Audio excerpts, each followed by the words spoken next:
Imagine yourself amidst a desolate expanse of dry growth in the twilight of 1223. A frigid breeze sweeps in from the north, carrying the inaugural chill of the impending winter. The heavens hang low and gray, like a vast quilt draped across the entire prairie. The grass, now yellow and brittle, crumbles underfoot with each stride. A distinct scent permeates the air: cold earth, desiccated foliage, an ancient and expansive aroma. It's the kind of smell that makes one feel insignificant against an immense panorama. And from the south, an imposing force approaches. Hoofbeats. Not a mere handful, but tens of thousands simultaneously, generating a tremor that resonates through the soles of your feet long before it reaches your ears. The very ground quivers. Birds launch themselves from the tree lines in vast flocks, agitated by an imperceptible menace. Then, a pall of dust emerges on the horizon, a brownish smear against the somber sky, broadening and ascending with every passing moment. This is the unconquered army, victorious in every engagement for 15 continuous years of conflict. In the decade and a half leading up to this moment, this formidable force had dismantled the Jin Empire of the Jurchen people in northern China, an empire that had perceived itself as invincible for centuries. They annihilated the Khwarezm Empire, the preeminent Islamic kingdom in Central Asia at the time, home to celebrated cities like Samarkand and Bukhara, the jewels of the civilized globe. And they achieved this feat with such rapidity that historians still debate the accuracy of contemporary accounts. They pushed through the Caucasus, shattered the Georgian-Alan alliance, and completely subjugated the Kipchak steppe, akin to sweeping dust from a garment. Just 3 months before that autumn of 1223, they crushed a combined army of numerous Russian principalities at the Battle of the Kalka River, the first encounter between Russians and Mongols on a battlefield. It concluded as most Mongol battles did, a decisive, one-sided victory. The commander of this army was named Subutai. This name is significant, as we will encounter him multiple times throughout this narrative, and with each appearance, he will prove even more formidable. Nevertheless, in the autumn of 1223, on the plains north of the Bulgar steppe, an improbable event transpired. Subutai's army, the war machine that had pulverized everything in its path, was halted abruptly, not merely slowed or delayed, but genuinely defeated. They were vanquished by a people largely unknown to 99% of contemporary Americans, the Volga Bulgars. This is their epic, the tale of the most astonishing military triumph of the 13th century. 13 years of resolute opposition and the dire cost a nation endures for achieving what no other could. By the culmination of this account, your understanding of the term victory will be profoundly reshaped. I would also contend that you will experience an emotion typically absent when viewing a historical video, something closer to sorrow than mere factual recall. For this is more than a chronicle of battles. It is the story of a world that thrived, flourished, and was nearly obliterated, and of the unyielding, subtle ways that erased worlds resist complete disappearance. Stay with me. This narrative is truly compelling. Before delving into the conflict, it's crucial to examine the underlying stakes. Without comprehending the true nature of Volga Bulgaria, not merely as a geographical designation, but as a people, their creations, and their principles, all subsequent events will appear as a sterile chronology. And the finest history is never just about occurrences. The finest history is about individuals as authentic, intricate, and vibrant as any person presently viewing a screen. Locate the modern-day Russian region of Tatarstan on a map, approximately 500 miles east of Moscow, precisely where the Kama River converges with the Volga.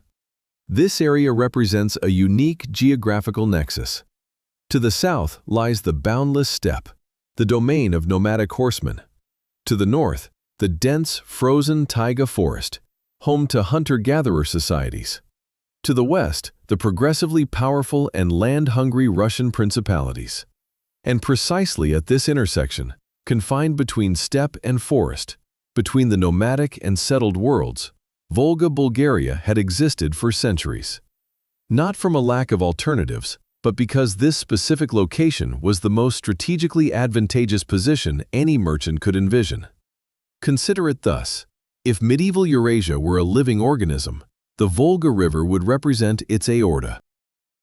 All commerce flowed along the Volga. Arctic furs journeyed south to the steppe. Central Asian treasures moved north into Europe.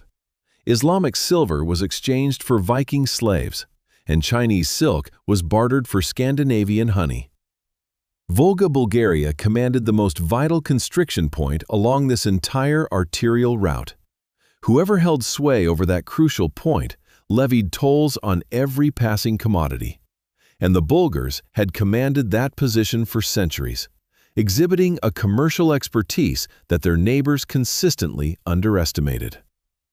A particular trade item drove this entire economic engine: fur.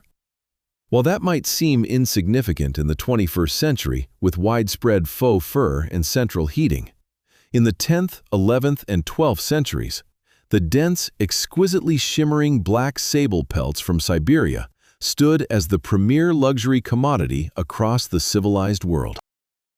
From Baghdad to Constantinople and Paris, every aristocrat, monarch, and affluent merchant craved sable, creating an insatiable demand against a limited supply. The sole route for these Siberian sables to reach these markets was through Bulgaria. They weren't mere intermediaries; they exerted control over the entire supply chain, from the northern forest trappers down to the Arab traders in the south. They dictated prices, managed access, and distinguished reliable buyers from unreliable ones. This represented genuine economic power, a force that doesn't register in military headcounts, but molds the world with equal decisiveness. Here's a vital aspect of Bulgaria that I believe many Americans are genuinely unaware of: they were Muslim. This wasn't a forced or superficial conversion. They voluntarily embraced Islam in 922 AD, when their king extended an invitation to an envoy from the Abbasid Caliphate in Baghdad. The chronicles of this visit were meticulously documented by a member of that diplomatic entourage, a young scholar named Ibn Fadlan. You might be familiar with him, as his account of the Vikings has become one of the most invaluable historical records we possess of those Norse warriors. Hollywood even loosely adapted his narrative into the 1999 movie The 13th Warrior, though the film took considerable creative liberties, to put it mildly. Nonetheless, that very same account vividly portrays Bulgaria in remarkable detail: its urban centers, its marketplaces, and its cultural fabric. What Ibn Fadlan observed was a society operating at its peak. The monarch's decision to convert to Islam wasn't solely religious. It was a stroke of geopolitical brilliance. By aligning with the Islamic community, Bulgaria seamlessly integrated into the sprawling Islamic trade network that spanned from Spain to India. They could engage in commerce with the Arab world as partners rather than outsiders, utilize Arabic as a global business language, and reap the benefits of the implicit diplomatic protection offered by other Islamic kingdoms.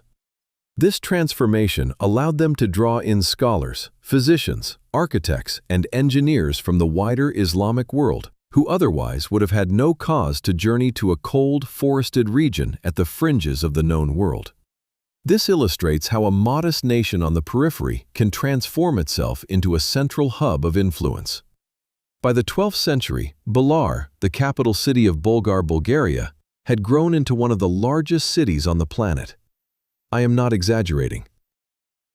Modern archaeological digs near today's Russian city of Bilyar indicate that Belar covered an estimated 20,000 acres of urban sprawl, complete with multiple layers of defensive walls, distinct residential areas for foreign merchants, Islamic public bathhouses, at least 2 substantial mosques, and an elaborate system of markets. Its population might have reached 100,000 inhabitants, surpassing both 12th century London and Paris of the same era. This was not a nomadic tribe dwelling in tents. It was an authentic, flourishing, self-assured urban civilization that understood its identity and had every justification to be proud. Their artisans were renowned throughout the known world. Bulgar, Bulgarian leather goods, a distinct variety of treated hides that local craftspeople had honed over generations, were exported across the Islamic world and into Europe, so widely recognized that trade archives simply referred to them as Bulgaria leather. Their metalwork showcased sophistication, and their ceramics were highly sought after. Moreover, their architectural style melded Central Asian influences with indigenous building traditions in a manner that was uniquely their own. Not imitations of other styles, but something original that had evolved organically from their true essence. And they possessed a rich literary tradition. The poet Kulgali, writing in the early 13th century, penned an epic poem titled The Tale of Yusuf, an extensive and ambitious narrative drawing from the story of Joseph found in both the Bible and the Quran. Written in Old Turkic and demonstrating a literary finesse that one would simply not anticipate from a region Western history often dismisses as peripheral. This wasn't merely functional writing like tax records, trade invoices, or military dispatches. It was art created for its intrinsic value, imbued with skill, purpose, and beauty. This poem continued to be transcribed by hand and transmitted orally for centuries, even through the darkest periods of Mongol occupation. We will revisit this point later. If you're asking yourself why this history has remained obscure, you're asking precisely the right question, and I intend to address it directly rather than brush it aside. I believe the answer reveals an uncomfortable truth about how we, particularly in America and the West, construct our understanding of the past. We often prioritize civilizations that have left a direct political legacy extending to the present day. Think of Greece, Rome, China, or Persia. These cultures have clear modern descendants, nations that actively claim and celebrate their heritage today, investing in museums and academic departments to keep their stories alive. Volga Bulgaria, however, lacks such a legacy. Its annihilation was too complete, too swift, and its historians perished along with everyone else. When no one remains to tell the tale, it gradually fades from humanity's collective memory. This isn't because it was unimportant, but because preserving memory requires resources and institutional will that the deceased cannot provide. I find this truly unjust. It's crucial to understand that this isn't merely an abstract academic complaint. It represents a practical distortion of our historical perspective. Overlooking civilizations like Volga Bulgaria results in a historical narrative where the Mongol devastation of the region appears as a wave washing over empty land, when in reality, it engulfed one of the medieval world's most sophisticated commercial and cultural hubs. The magnitude of what was lost can only be grasped by understanding what truly existed. However, before the Eastern Army arrived, Volga Bulgaria was already contending with a threat from the West, a detail often overlooked in accounts of the Mongol invasion. Russian principalities, notably Novgorod and Vladimir Suzdal, had been raiding and pillaging Bulgaria's borders throughout the 11th and 12th centuries. These weren't outright conquests, as they lacked the strength for that yet, but rather systematic attacks, burning villages, kidnapping people for slavery, disrupting trade routes, and, at times, specifically targeting Bulgarian merchants in disputed territories. While these assaults didn't destroy Volga Bulgaria, they steadily eroded its economy and military capabilities, much like rust slowly, invisibly, and cumulatively eats away at metal. There's a profound irony here worth contemplating. The Russian principalities, by weakening Volga Bulgaria for decades through these raids, inadvertently aided the Mongols. Every Bulgarian village burned by Russian raiders, every trade route disrupted, every soldier diverted to defend the western border instead of the eastern. All these factors contributed to a state that, by 1223, was operating far below its potential strength had it not endured years of harassment. The Russians debilitated Volga Bulgaria. The Mongols then shattered what remained, and subsequently, the Mongols turned their attention to the Russians. There's a grim poetry in this sequence, if poetry can be dark enough to encompass such events. Thus, when the Eastern Army appeared in 1223, Volga Bulgaria was not at its peak. It was akin to a seasoned fighter who had endured too many consecutive battles, carrying unhealed wounds, facing a fresh opponent. This context makes their subsequent actions all the more extraordinary. To comprehend the impending storm bearing down on Volga Bulgaria, we must briefly consider the empire behind it. The Mongol Empire was far more than just a large army. It was one of the most uniquely perplexing military and political phenomena in all of human history. I say this as someone well-versed in ancient and medieval warfare. Most armies in history are understandable. You can pinpoint their advantages, numbers, technology, geography, or resources, and logically explain their victories. The Mongols defy such simple explanations. They necessitate a different kind of understanding. Genghis Khan, or Temujin before he became the Great Khan, endured a childhood that should have claimed his life. His father was poisoned when he was young. His family was abandoned in the steppe during winter by his father's own tribe, essentially left to perish. He was enslaved. He lost his beloved wife Borta in an enemy raid, and the profound impact of that event on his personal life and political alliances shaped his entire career in ways historians continue to debate. He started with no apparent advantage that would lead him to become the man who would conquer more territory than any other individual in history. Yet each of these hardships seemed to hone something within him into an incredibly sharp, very cold edge. His unwavering focus, rejection of predetermined social hierarchies, and, most importantly, an almost preternatural knack for discerning individuals' aptitudes, identifying talent where others saw only humble origins, and fostering allegiance where others relied solely on intimidation, defined him. However, my primary intent here isn't to dwell on Genghis Khan himself. Numerous videos already exist about him, and frankly, some are quite well produced. Instead, I wish to explore the intricate system he forged, as it endured beyond his lifetime and ultimately became a formidable force against Volga Bulgaria.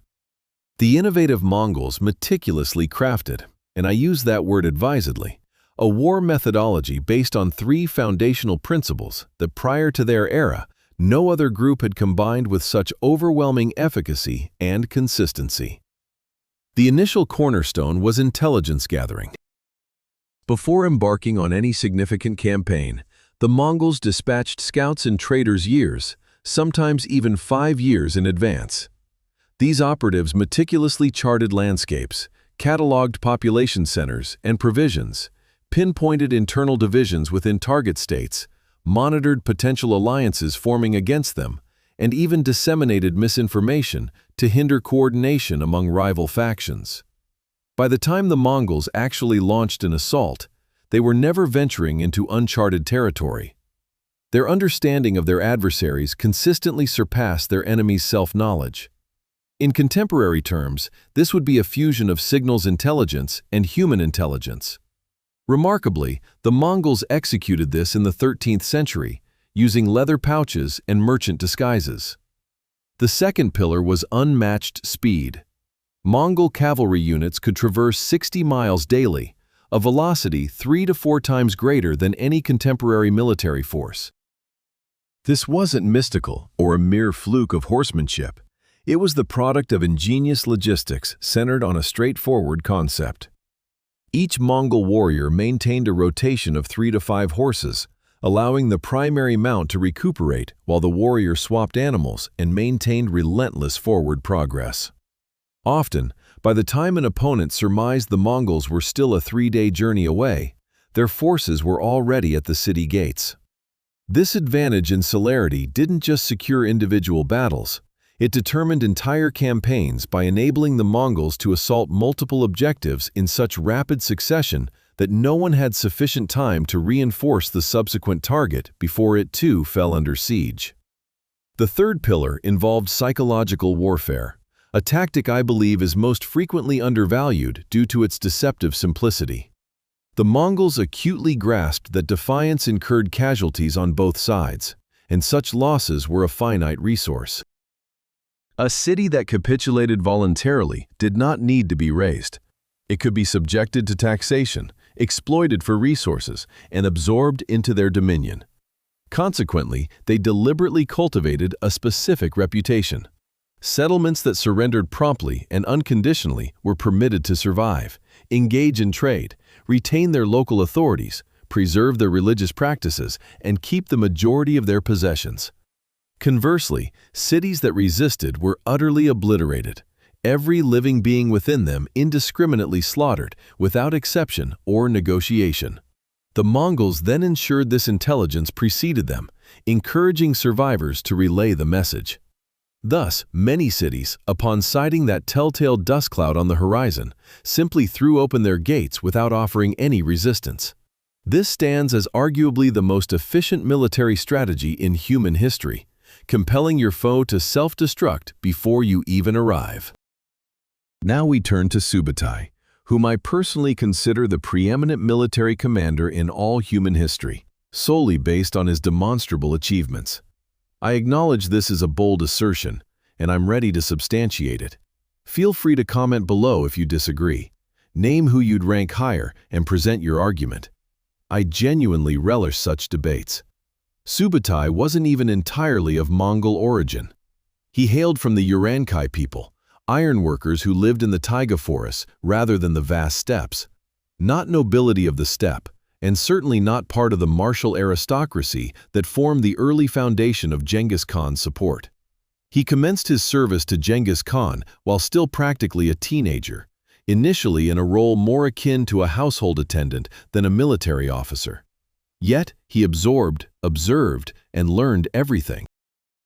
He possessed a truly grand strategic acumen, not merely tactical or operational, a level of foresight that even other brilliant Mongol commanders struggled to consistently emulate. What is remarkable about Subutai, once one delves into his career, is how seldom he appears to have engaged in direct combat. He meticulously planned, orchestrated troop placements, and engineered situations where the adversary had already been vanquished before the very first arrow was launched. He consistently confronted the enemy in ways they never anticipated. He was innately incapable of such predictability. He never targeted his opponent's strongest point. Instead, he identified it, took note, and then sought the direction from which it appeared most vulnerable, striking decisively from that angle.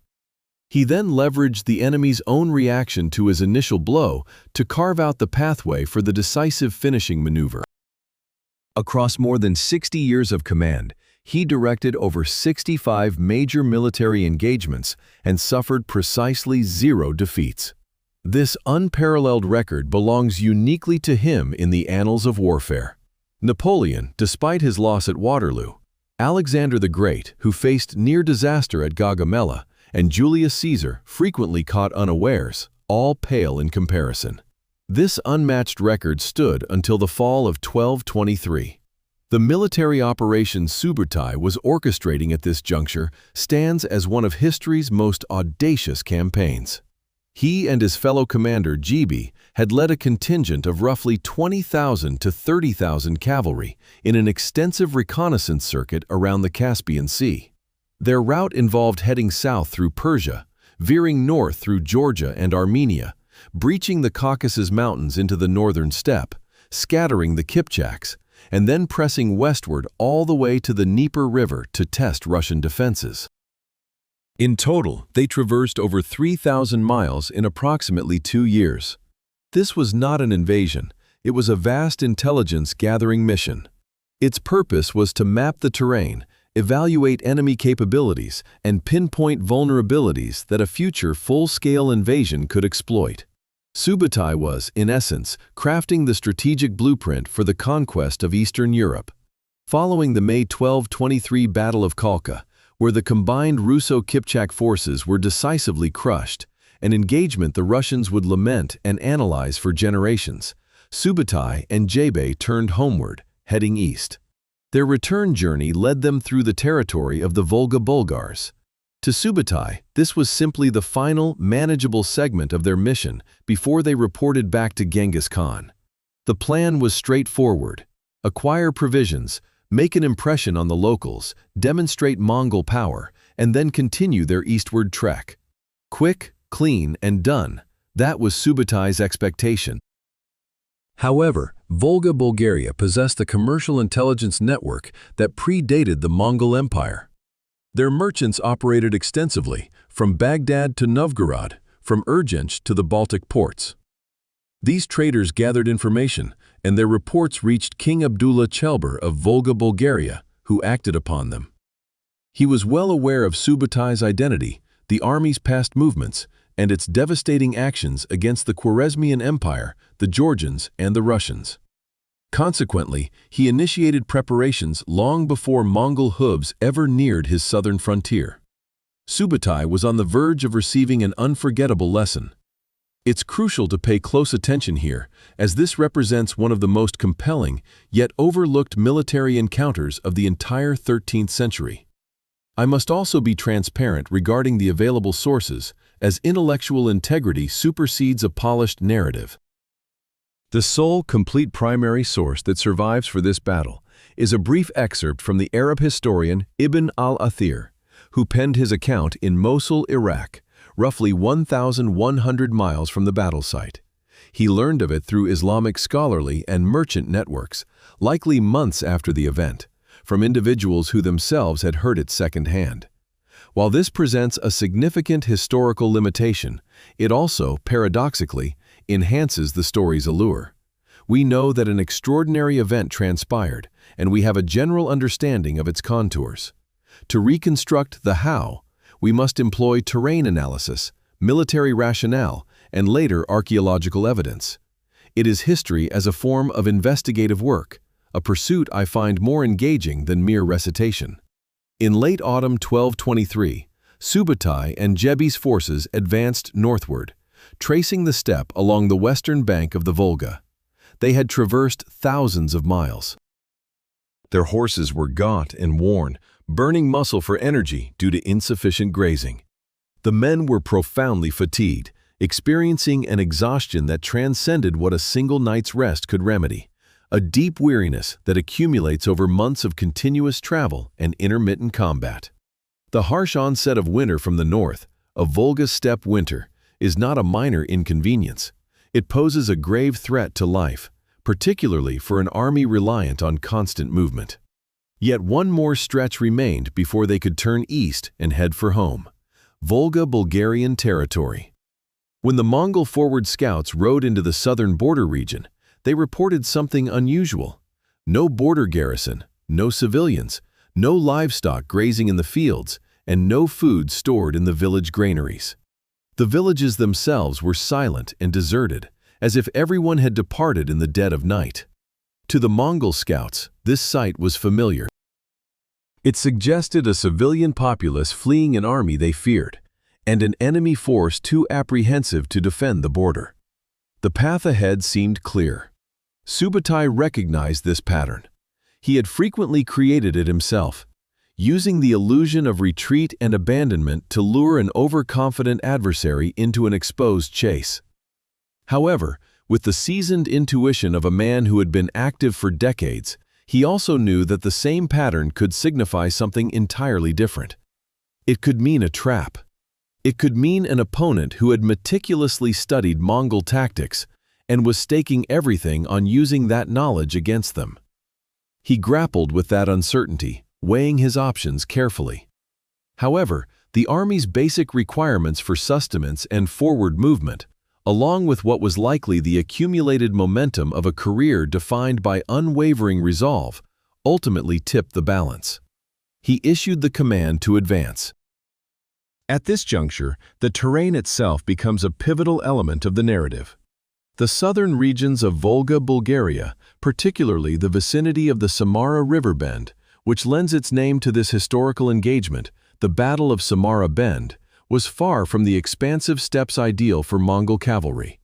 It represented a transitional zone, a frontier landscape where two distinct ecological systems clashed.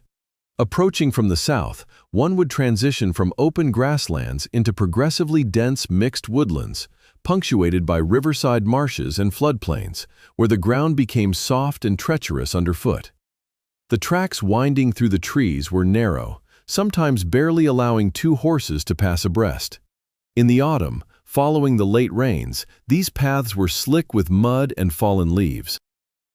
The forest canopy fragmented the light oddly, making depth perception unreliable, and the tree lines flanking the trails were so thick that visibility extended no further than 30 or 40 feet before shadows consumed everything. In such topography, the advantages of Mongol cavalry were almost entirely nullified. Light cavalry in general, and Mongol light cavalry specifically, derives its decisive strength from open space, the capacity to spread formations widely, to execute rapid lateral maneuvers, to weaponize distance through horse archery, and to perform their signature feigned retreat, appearing to flee, drawing the enemy into a headlong pursuit that destabilizes their ranks, then circling back to decimate them while they are scattered and disordered. Every single one of these tactics demands ample room for execution. In a constricted forest corridor, bordered by marshes and mired by mud, such space was non-existent. Movement was channeled, pace was hindered, flanks were unseen. And what lay hidden behind the tree line remained a mystery. King Abdullah Chelbir did not merely comprehend this.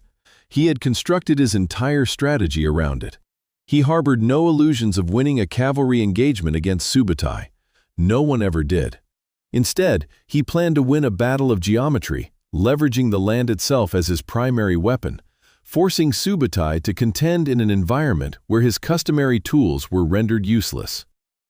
Chelbir's decoy force appeared precisely when and where it was needed, a unit small enough to be mistaken for a panicked border patrol, yet substantial enough to warrant pursuit, and disciplined enough to appear genuinely fleeing without actually moving at full speed. When the Mongol vanguard sighted them, the reaction was immediate and reflexive. Give chase. This was their standard protocol. A running enemy is a weaker enemy. You pursue, you bridge the gap, you cut them down mid-flight as their formation dissolves. The Mongol forward units pressed after the retreating Bulgars, following them deeper into the forest along the narrowing trail until the trap sprung shut.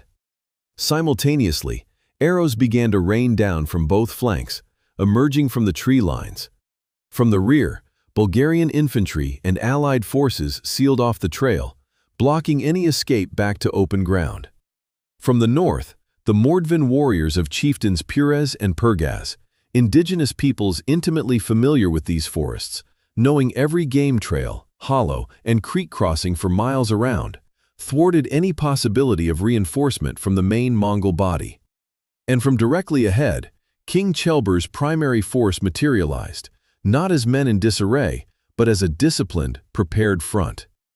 The Mongol vanguard, seasoned veterans who had endured dozens of battles across half of Eurasia, found themselves completely encircled. No flanks to exploit, no room to maneuver, visibility limited to a mere few dozen feet. Arrows assailed them from undetectable directions, and the very situation they were caught in was exactly the kind of killing ground, devoid of exits, that Subutai had devised and utilized against countless other armies. Ibn al-Athir recorded, with the concise observation of one recognizing the gravity of his subject, that the Bulgars ambushed them, defeated them, and only a handful escaped. That is the full extent of the direct historical account. However, subsequent archaeological surveys and indirect references in Russian chronicles corroborate that this was indeed a significant defeat, not a minor skirmish exaggerated in the retelling, but a genuine tactical disaster for the Mongol advance force. For one of the few occasions in recorded history, Subutai's vanguard was utterly wiped out. I must address something forthrightly, as whenever this battle emerges in discussion, hesitant individuals invariably endeavor to downplay its importance, often presenting the argument that the Mongols were utterly spent after years of continuous campaigning. They were not operating at their full capacity. Therefore, this isn't truly a legitimate defeat. I grasp the intent behind such an argument. It aims to safeguard the perception of Mongol military dominance. However, I believe this perspective actually undermines itself, and I'll explain why.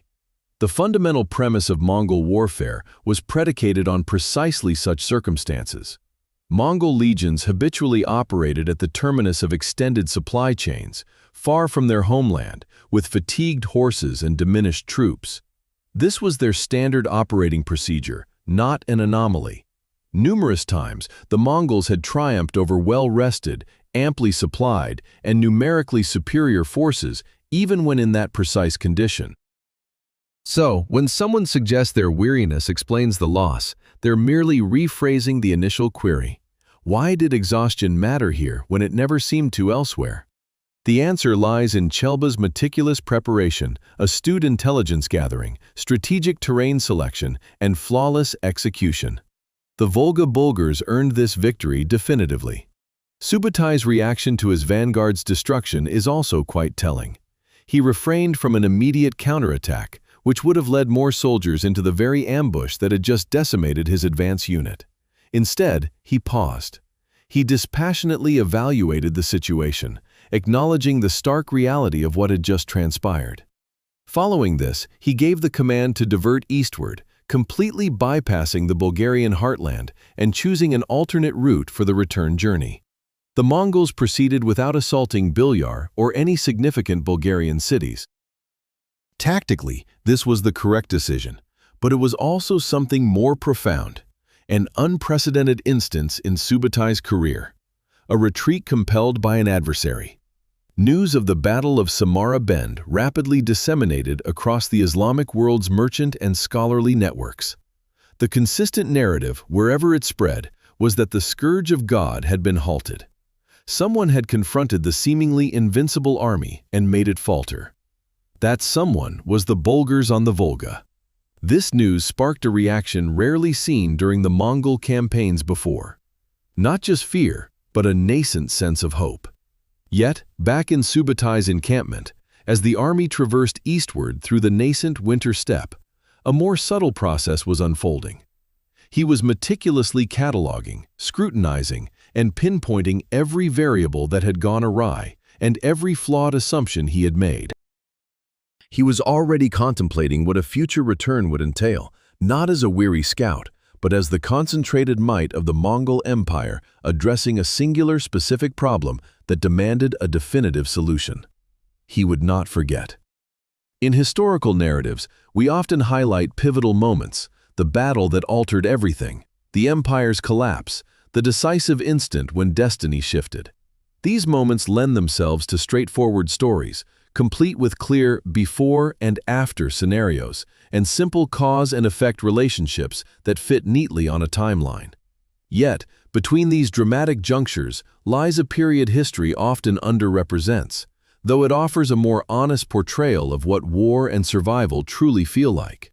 The protracted, arduous, and quietly desperate years when people sense an impending storm with little recourse but to steadfastly endure, prepare as best they can, and pray their efforts suffice. That encapsulates the narrative of Volga Bulgaria from 1223 to 1236. After the autumn of 1223, Subutai and Jebi guided their forces back towards Mongolia to report to Genghis Khan. By any measure, the overall campaign had been an extraordinary triumph. They had charted the Western territories, dismantled the Russo-Kipchak alliance, showcasing Mongol reach to every ruler from the Caucasus to the Baltic, and gathered intelligence that would form the foundation of Western planning for the subsequent decade. Jebi succumbed on the journey home, likely due to illnesses accumulated during years of rigorous campaigning. He vanishes from historical records at that juncture. There was no dramatic final battle, just a disappearance, mirroring how many lives actually conclude. Subutai, however, survived and persevered. And in his report to Genghis Khan, Volga Bulgaria was undoubtedly discussed. A prosperous, organized, and capable state, which had proven unexpectedly formidable and strategically controlled the most crucial river highway in the Western territories. In 1227, Genghis Khan passed away during a campaign in western Xia. His third son, Ogedei, succeeded him. Deemed by the family council as the most competent administrator and the most politically stable contender, Ogedei Khan was a different type of leader than his father. Less personally formidable as a warrior, but genuinely adept at managing the immense complexity of an empire that now spanned most of Asia. He maintained the expansionist policy, and in 1229 he convened a Kurultai, the Grand Mongol Council, to strategize the next series of campaigns. Volga Bulgaria was on the agenda. This time was fundamentally different from 1223. Ogedei did not dispatch a fatigued army merely passing through on its return journey. He dispatched generals Kukdei and Bubadei, leading a contingent specifically prepared and instructed for this operation. A crucial development was their assimilation of the lesson from Samara Bend. Avoid forests and terrains that neutralize their strengths. Instead, they targeted the southeastern steppe border, an open landscape where Mongol cavalry could operate maximally. This eastern and southeastern frontier represented Volga Bulgaria's most vulnerable defensive area. There were no dense woodlands to bottleneck or impede an aggressor, nor marshes to mire their horses. It was simply broad, undulating terrain, where Bulgarian border patrols struggled to maintain their positions against a force that was superior in numbers, fresh, and meticulously chose its point of attack. In 1229, the Bulgarian border forces were driven back from their defensive line along the Ural River, ceding the upper Ural Valley to Mongol control. While not the crushing blow of 1236, it was a tangible and significant advance. The Mongols had exposed a weakness and exploited it. The subsequent 3 years, from 1229 to 1232, saw relentless and draining conflict along Bulgaria's southeastern perimeter. This wasn't a full-scale invasion, as the Mongols still lacked a siege apparatus needed for major fortified cities, but rather a constant application of pressure, probing attacks, raids, and advances. Imagine 3 years of this, never knowing if the following dawn would bring a raid on eastern villages, unable to ever fully relax, never experiencing a tranquil season for rebuilding what the previous season's conflict had devastated. This type of warfare erodes a state not through decisive strikes, but through the gradual cumulative depletion of resources, manpower, and morale, akin to waves battering a cliff. Each individual wave is survivable, yet their ceaseless assault prevents the cliff from recovering between impacts. By 1232, the Mongols had seized the southeastern portion of Bashiria, the buffer region between the open steppe and Bulgaria's populated heartland, and began exerting control over parts of southern Bulgaria itself. However, core cities like Bilar, Bulgar, and Suar resisted. These were fortified, populous centers protected by walls that the Mongols were not yet equipped to breach effectively. The Bulgarian defenders correctly understood that city walls provided a critical advantage. As long as these defenses held and Mongol siege engines remained on the eastern steppe, Volga Bulgaria continued to contend.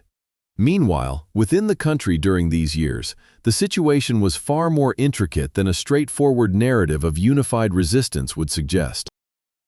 I believe it's vital to acknowledge this honestly, as sanitizing the internal divisions of a besieged society diminishes the people involved, transforming them into symbols rather than real individuals confronting truly insurmountable choices. Volga Bulgaria was not a highly centralized state. Authority was distributed among various regional lords, beks, emirs, and local nobles, each commanding their own territory, soldiers, and resources. The king's power relied on securing the cooperation of these figures. This collaboration demanded continuous negotiation and compromise, even during peacetime. Under the sustained strain of a multi-year war of attrition, this existing network began to fray. Some lords were determined to fight to the bitter end, motivated by both principled beliefs and personal experiences. They had already endured too much loss to surrender, witnessing family members perish and villages burn, making any compromise with the aggressor utterly unthinkable. Others, however, started making pragmatical calculations. Armies were diminishing. Food supplies were being consumed or demolished.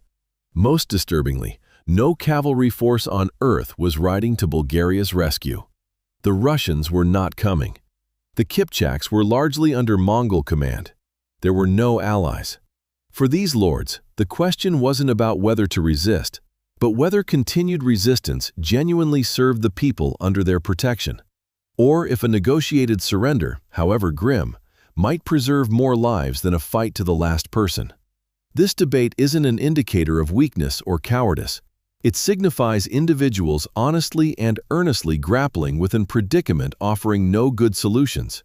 I hold immense respect for both viewpoints in that discussion. Unfortunately, what history reveals is that the inability to forge a unified response, the internal paralysis stemming from irreconcilable positions, was among the factors that hindered Volga Bulgaria from mounting the kind of concentrated and coordinated defense that might have altered the outcome of 1236. In Karakorum, the Mongol capital, these internal developments did not go unnoticed. The empire observed Volga Bulgaria with the patience of an entity that can afford to wait, understanding that time was on its side. In 1235, Ogedei Khan convened what was, by any measure, the most pivotal Kurultai in Mongol history up to that point. The agenda was straightforward and expansive. The unconquered Western realms, including Volga Bulgaria, Russia, Poland, Hungary, and beyond, were the next targets. This initiative sought to extend the empire's boundaries to encompass the last sea, wherever that might be found. This undertaking was neither a mere raid nor a scouting mission. It represented the entire might of the Mongol state turned westward. Although Batu Khan, Genghis Khan's grandson and the future architect of the Golden Horde's dominance across the Eurasian steppe, was the supreme commander, the operational mastermind responsible for planning and executing the campaign was Subutai. This was the same Subutai who had suffered defeat at Samara Bend, who had spent a dozen years fixated on Volga Bulgaria, and who now possessed all the necessary components. A fully provisioned army, siege engineers recruited from subjugated Chinese and Persian special forces, years of logistical preparation, and a meticulously refined strategy devoid of apparent flaws. Volga Bulgaria's intelligence network relayed news of these developments. The Bulgarian court, fully aware of the impending full-scale invasion, dispatched emissaries to Russian principalities like Novgorod, Vladimir Suzdal, and Ryazan. They sought a defensive pact, coordinated resistance, and any form of solidarity against the undeniable mutual threat. Their pleas were met with politely worded rejections. For generations, the Russians had contended with the Bulgars over trade revenues along the Volga and saw no strategic advantage in aiding a rival, especially when the threat still seemed somewhat distant. This collective, seemingly rational decision by the Russian princes to allow another kingdom to absorb the initial blow proved to be one of Eastern Europe's most catastrophic miscalculations. Merely a year after Bulgaria's fall, the Mongols descended upon Russia, which likewise found itself abandoned. History repeatedly illustrates a particular lesson that nonetheless seems perpetually unheeded. Those who observe their neighbor's house ablaze rarely discover a way to prevent the fire from reaching their own property. More often than not, they are simply the next to succumb.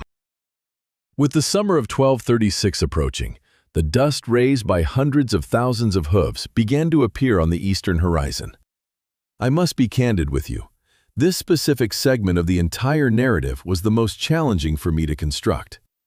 Not due to any scarcity of information. In fact, the archaeological and historical evidence for 1236 is more substantial than for earlier conflicts. The difficulty lies elsewhere. There are moments in history that one documents not primarily for analytical purposes or to extract lessons, but simply because they occurred, and because those who experience them deserve recognition as real individuals who lived genuine lives, rather than mere data points in someone else's account. If this video has accomplished its purpose, you now feel a connection to the Volga Bulgars. You comprehend their creations, which means what follows will resonate differently than if we had commenced at this point. I believe this is the appropriate approach to experiencing this historical account. If this narrative has captured your interest so far, please consider liking and subscribing. This isn't for algorithmic benefit or personal metrics, but because it assures me that narrating these forgotten stories with the deserved depth is a worthwhile endeavor to continue.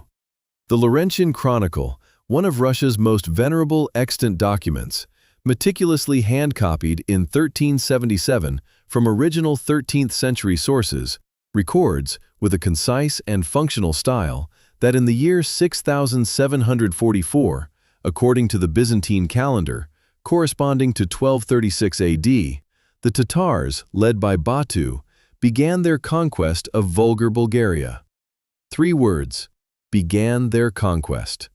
This is how the Russian chronicler succinctly encapsulated months of disaster, stating it matter-of-factly with the emotional detachment of someone documenting an event that befell others in a territory irrelevant to them. Yet, contained within these 3 words is a timeline extending from late summer through the subsequent winter, and the magnitude of devastation that the chronicle's brevity fails to convey adequately. Batu Khan's army, with Subutai acting as the true operational intellect steering every strategic decision, advanced from the east and southeast on a scale that Volga Bulgaria had never before encountered. This was not the exhausted reconnaissance party of 1223, nor the exploratory columns of 1229. This was the Mongol Empire at the zenith of its concentrated military might, deploying vast numbers of steppe cavalry, heavy infantry, and, crucially, a professional siege train constructed on site from local timber by captured Chinese and Persian engineers, individuals whose entire careers had been dedicated to breaching fortified cities. Subutai, having returned home after 1223, had spent 12 years meticulously analyzing what had gone wrong, and precisely what a successful campaign would necessitate. He devoted 12 years to rectifying every vulnerability that the Samara Bend incident highlighted, and he succeeded. The initial strategy for that military operation directly mirrored this meticulous preparation. Instead of advancing with a single massive contingent towards the Bulgarian heartland, a move that would have allowed the Bulgars to consolidate their defenses and pick their battles, which is precisely how they triumphed at Samara Bend, Batu opted to divide his forces into several simultaneous columns. These columns struck along the entire expanse of the Bulgarian border concurrently. This tactic presented the Bulgarian command with an insurmountable dilemma. There's no optimal response when attacks are launched from 4 directions at once, and each attacking column is too formidable to be repelled by a mere segment of one's forces. One cannot be omnipresent. A choice must be made, and every decision leaves another area exposed. This was Subutai's brilliant inversion of the Samara Bend lesson. The Bulgars had leveraged the terrain to prevent him from concentrating his forces. Now, he was employing widespread, simultaneous pressure to deny them the same advantage. He had dissected his earlier setback and transformed it into a blueprint for subsequent triumphs. In the autumn of 1236, Bilyar, the capital of Vular, Bulgaria, and the largest urban center in the entire region, the very nexus of a civilization's 3 centuries of development, found itself under siege. Consider this: Bilyar was, in all likelihood, grander than contemporary London.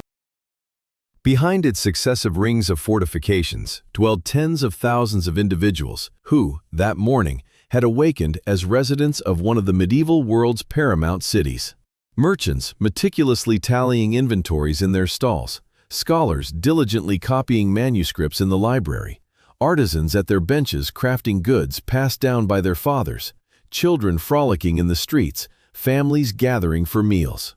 All of this vibrant life was contained within those walls when the Mongol legions arrived and commenced constructing their siege positions. Indeed, all of it would still be within those walls when the siege machinery was unleashed. The Mongol siege apparatus roared into action.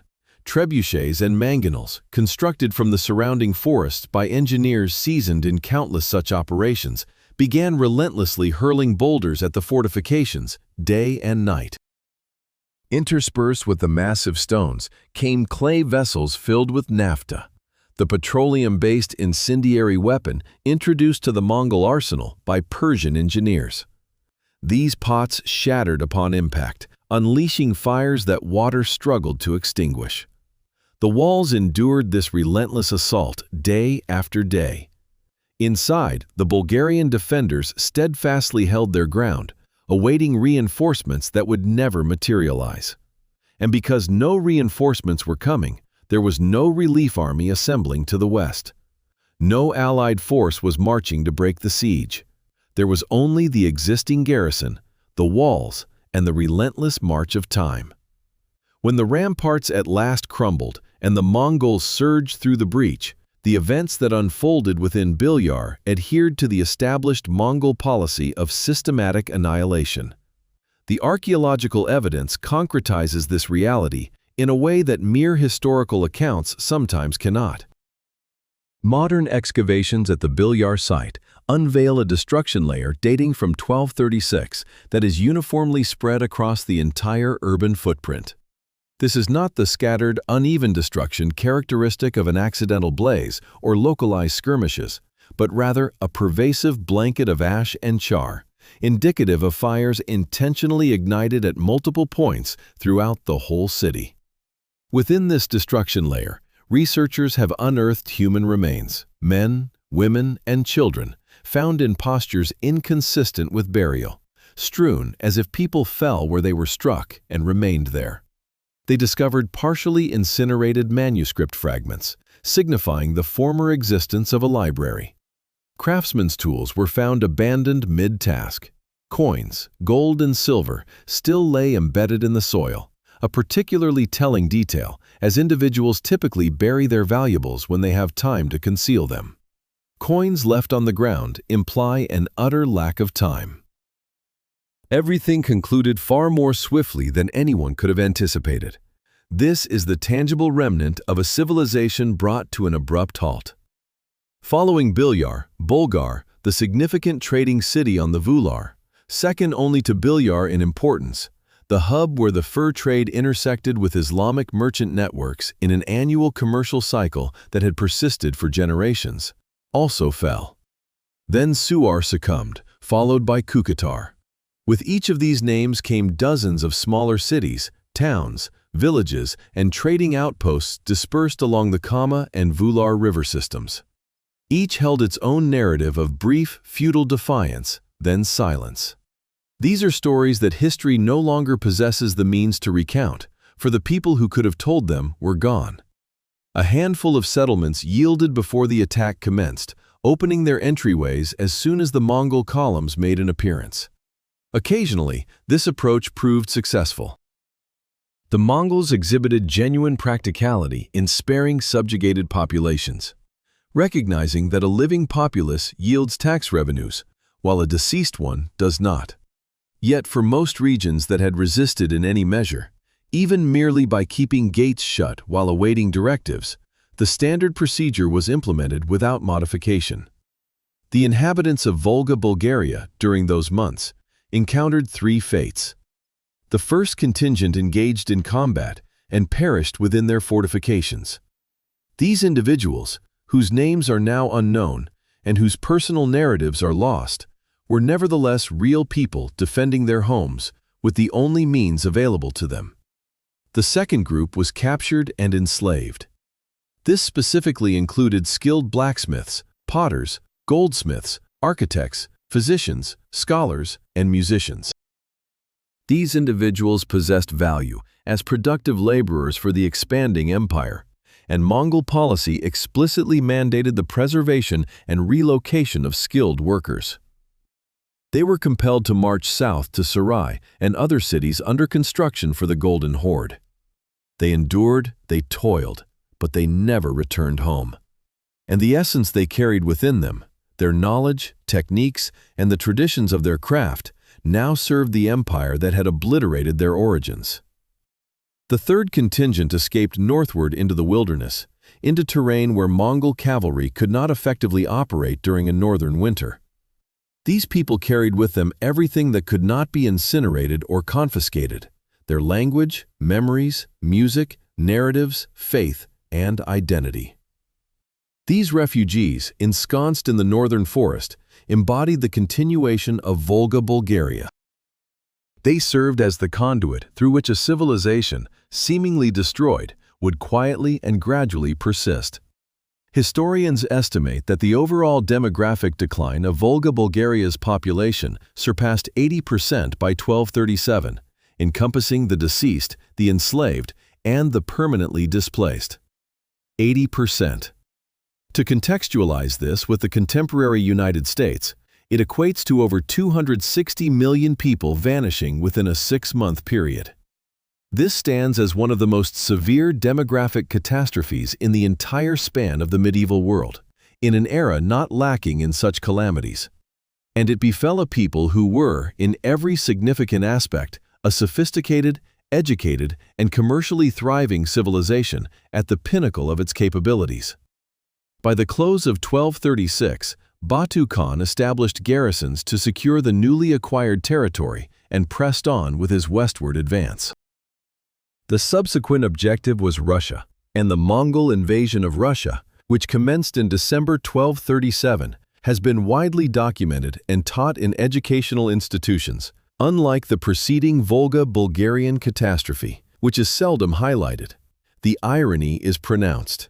Volga Bulgaria's thoroughfares, its stored grain, its enslaved artisans, and its strategic geographic position as a staging ground all directly contributed to the campaign that would decimate Russia 1 year later. The territory that had halted the Mongols in 1222 became the launchpad from which the Mongols conquered everyone else. History is sometimes entirely fashioned from such ironies. I do not wish to conclude this narrative at its bleakest point.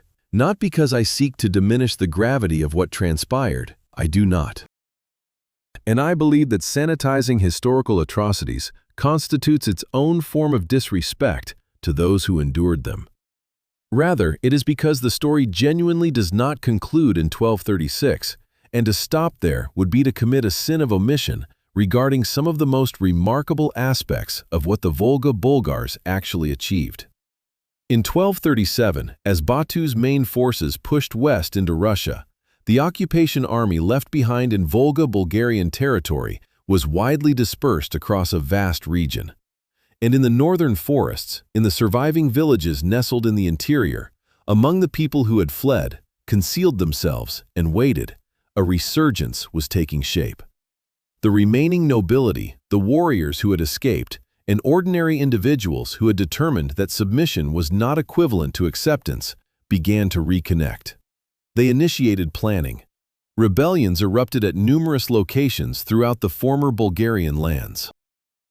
Local noble leaders, such as beks and emirs, who had outlasted the initial conquest, spearheaded small-scale assaults on Mongol garrison positions and supply routes. And in the lower Volga and Kama basin, a particularly prominent resistance movement solidified under the command of Batsman, who led a combined force of surviving Bulgars and Kipchak warriors. The Mongol historical accounts, which are typically disinclined to commend their adversaries, depict Batsman with a grudging admiration that reveals much about the extent of the trouble he inflicted. He recognized that he could not vanquish the Mongols in a full-scale battle, and consequently, he never engaged in one. He targeted isolated patrols, ambushed vital supply convoys, and masterfully vanished into terrain where Mongol cavalry could not effectively pursue, effectively escalating the cost of retaining Bulgarian territory beyond what garrison forces could comfortably manage. This exemplified guerrilla tactics employed by someone who intuitively grasped its principles. Maintain the enemy in disarray. Make the occupation prohibitively expensive. Endure long enough for the political climate to shift. This strategy yielded results for a duration, and that duration was significant. Each month of sustained resistance offered a window for surviving communities to gradually recover, migrate further north, establish safer, more concealed sanctuaries, and transmit to their descendants the language, narratives, and faith that remained beyond the reach of Mongol arrows. In 1238, as Batu initiated his retreat from Russia, he redirected his full military might, which he had not previously needed to deploy, to confront the Bulgarian resistance. Obisman was apprehended.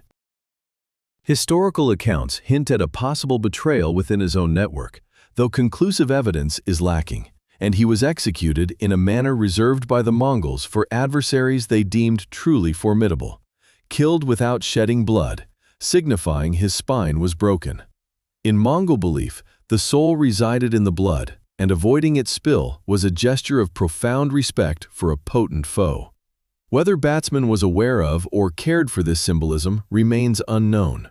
What is certain is that he fought until his capture, and his execution necessitated the personal oversight of a high-ranking commander, indicating he was not regarded as a minor issue.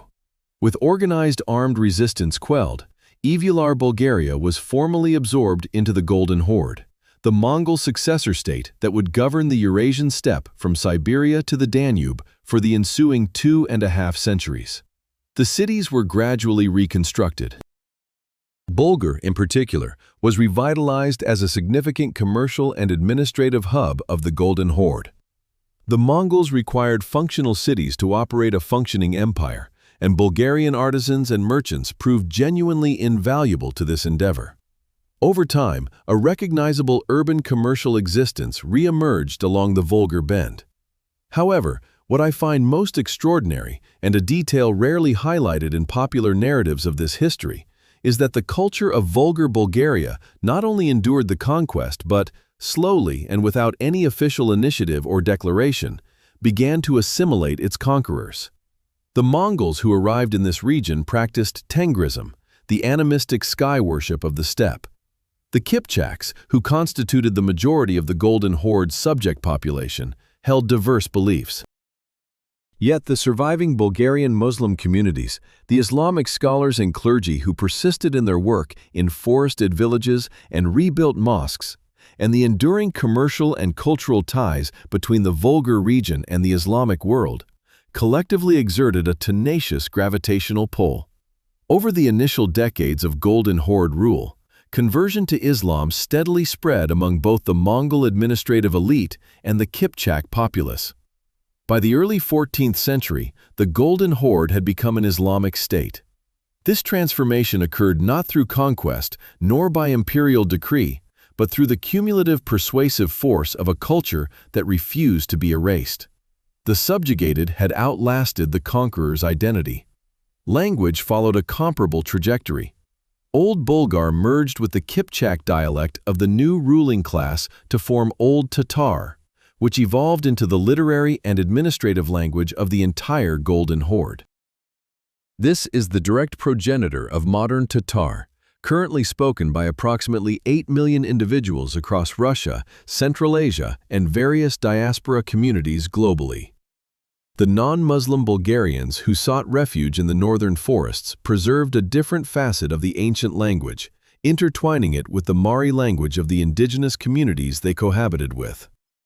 This linguistic strand eventually became modern Chuvash, spoken today by nearly 1 million people in Russia's Chuvashia Republic, 2 distinct languages, 2 separate threads of survival, both carrying, embedded within their lexicon, grammar, and idiom, the memory of a civilization that was presumed lost. And Kolgali's poem, The Tale of Isef, that ambitious literary creation composed in the years preceding the invasion, continued to circulate in handwritten manuscripts and through oral recitations throughout the entire period of Mongol domination and beyond. Its survival was not due to imperial protection or institutional preservation, but because individuals found it beautiful and profound, and transmitted it to their offspring. There exists no more authentic form of cultural preservation than this. No institutional mediation, no curatorial decisions, just human beings deciding that this creation is worthy of remembrance and instruction for the subsequent generation. By the mid-14th century, as the Golden Horde began to fragment due to internal succession disputes and the devastating demographic impact of the Black Death, the northern Bulgarian principalities quietly asserted greater independence. Some even started coining their own money in the 1350s and 1360s, a direct affirmation of political autonomy short of outright military challenge. By the 1420s, Kazan, under Gwatsatin, was effectively self-governing. A full 20 years later, in the 1440s, the Khanate of Kazan had become a fully recognized political entity, serving as the institutional successor to Volga Bulgarian civilization. It operated under a new name within a transformed political landscape, yet drew upon the same population, geographical foundation, and, in many respects, the cultural traditions that had defined Volga Bulgaria for centuries before the arrival of the Mongols. The dying embers had reignited into a flame, different and smaller than Bilyar at its pinnacle, but fueled from the same historical source. Our narrative commenced with a singular scene. Autumn 1223, an army in retreat across the Volga plain. The army that was supposedly invincible, withdrawing. Now, nearly 800 years later, let's revisit that moment, armed with all our subsequent knowledge. King Abdullah Chelber stands atop the city wall, observing the fading dust on the southern horizon. He's won. The strategist behind this victory, who analyzed intelligence reports about an unbeaten force, selected the battlefield, coordinated the Morvan allies, and patiently awaited the opportune moment with the steadfastness only a clear plan allows, witnesses his strategy unfold successfully. Within Billy, Thanksgiving prayers ascend from the mosque. In the marketplace, merchants who had stockpiled food for months, just in case, now share laughter. Throughout the city, families gather for meals with loved ones they feared they might never see again. In 13 years' time, every single one of those individuals, structures, meals, and conversations will be gone. But tonight, they remain oblivious to this future. Tonight, they only grasp the undeniable truth. They triumphed. And they were correct. They did indeed win. Let us not diminish their achievement by overshadowing it with what transpired later. The triumph of 1223 is a tangible, enduring reality, rightfully theirs. No one can retrospectively alter it. In that moment, a nation with every justification to flee or surrender confronted an insurmountable power and discovered a means to halt it. That significance stands irrespective of subsequent events. It matters because it serves as irrefutable historical evidence that nothing is predetermined until it has already occurred. The Mongols were not a force of nature. They were a human institution with human vulnerabilities that a sufficiently prepared, intelligent, and resolute adversary could exploit. Volga Bulgaria demonstrated this. However, this narrative also imparts a lesson that I believe holds genuine importance for our understanding of power and what ultimately endures. The Mongol Empire, the most formidable war machine of the 13th century, a force that compelled nations to surrender without combat, no longer exists. The Golden Horde disintegrated in the 15th century, collapsing under the combined weight of internal strife, plague, and the emergence of neighboring powers. Today, no nation on earth claims to be the institutional successor of that empire. The entity that once appeared most potent, most unyielding, most inevitable, has vanished. Yet, in the land formerly known as Volga Bulgaria, people continue to speak languages whose origins can be traced through the very civilization the Mongols purportedly obliterated. 8 million individuals speak Tatar. Nearly 1 million speak Chuvash. In the folk music of Tatarstan, one can discern modal scales that predate the Mongol arrival. In traditional embroidery patterns, in the architectural style of ancient mosques, in recipes prepared in that region for a millennium, the past persists, not as a museum relic, but as a living tradition. The entity that seemed most fragile, a culture, a language, a way of interpreting the world, proved more resilient than any army. This is what truly moves me about history, honestly. Not the battles, not the empires, not the towering figures on horseback, but the ordinary individuals who carried their language, their songs, their beliefs, and their stories through adversity, preserving them through generations and passing them on not as defunct artifacts, but as living legacies. This kind of fortitude doesn't feature in dramatic highlights. It lacks a single decisive moment. It's simply people, quietly and steadfastly, across centuries, refusing to yield their identity. And ultimately, in the exceptionally long run, it is the sole victor. I want to conclude by posing a genuine question, one I truly seek your answer to, not merely a rhetorical device. Imagine it's the morning after your triumph in 1224, and you are a Bulgarian noble, privy to the future's harsh realities. What would be your course of action? Would you attempt to forge a unified military pact among the local nobility, despite anticipating resistance from some? Would you begin a discreet evacuation of civilians northward, purchasing valuable time even if it means ceding lands? Would you dispatch emissaries to the Mongols to negotiate a tributary status before their power renders them capable of seizing everything outright? Or would you follow their actual path, defend, resist, and battle for every year you could endure? Was fighting the sole response congruent with your identity? Please share your thoughts below. I genuinely read these comments, and this particular inquiry consistently sparks some of the most insightful discussions on this platform. Volga Bulgaria, a name perhaps new to many, represents a civilization predominantly overlooked by official historical accounts and rarely featured in Western education. This sophisticated society constructed a magnificent city, penned eloquent poetry, and engaged in trade across half the known world. They halted an seemingly invincible army for an entire autumn along the Samara River, battling for 13 years against a force they were ultimately unable to overcome. Yet they bequeathed a testament to their existence and to the enduring spirit of their identity in two languages still spoken by millions today. If this narrative inspires you to explore more such civilizations, those that haven't graced textbooks, haven't been popularized by Hollywood, and demand genuine effort to uncover their tales, then subscribe and enable notifications. I publish a new video weekly, focusing precisely on these sorts of historical accounts, stories that merit telling but remain largely untold elsewhere.